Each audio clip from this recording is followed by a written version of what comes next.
мақсатымыз ақылды аэродром және аэропорт бекетін салу. Соның ішінде қауіпсіздік қызметінен бастадық. Осы қауіпсіздік қызметі негізгі 4 софттан тұрады.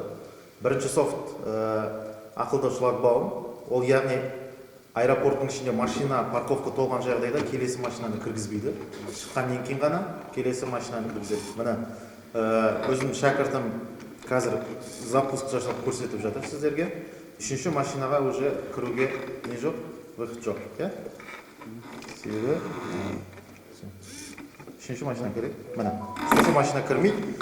Себебі экранға қарасаңыз, паркинг фул, яғни паркингте машина толы деген жазып көрсетеді. Келесі проектіміз бізде лазерлі қорғаныс жүйесі.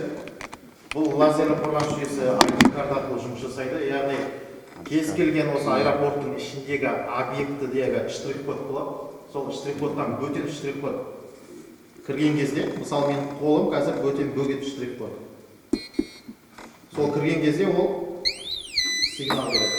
Яғни бұл аэропорттағы осындағы меншікті заттарға ғана сигнал берген, қалғандарға сигнал берген. ID қызметін көрсетеді. Бұл жақта бізде радар бар. Радар бізде 50 сантиметрдан уже бақылап отырады. Бізге радар не үшін керек? Радар алыс жақтан бізге ұшқыш, самолет, вертолет келе жатқанын біз сол жақтан біліп отыра аламыз. Жаңа айтқанда 50 сантиметр арақашықтықта байқалады. Менің ағайым, мұғалімім Қасымхан Шашағанұлы қазір ұшқышпен өткен кезде бізде қызыл объект болып жанады. Бұл объект біздің және ұшқыштың локациясын белгілі болып отырады. Бізде градустармен 20 градус, 90 градус, 60 градустен 30 градусқа дейін баратын болады. Каждый шам бізде бір приложениемен бағытталады. Бұл приложение бізде терминал приложение деп аталады. Бұл приложениеде бізде бүкіл функциямен бүкіл сандар болып шығып отырады. Біз оны телефоннан басқарып отыра аламыз. Телефоннан немесе датчиктармен.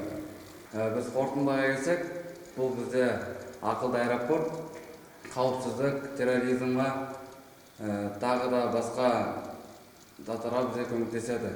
Аэропорттағы адамдарға жайлылықты, қауіпсіздікті жақсарту. Бұл жоба терроризммен күресу мақсатта жасалды.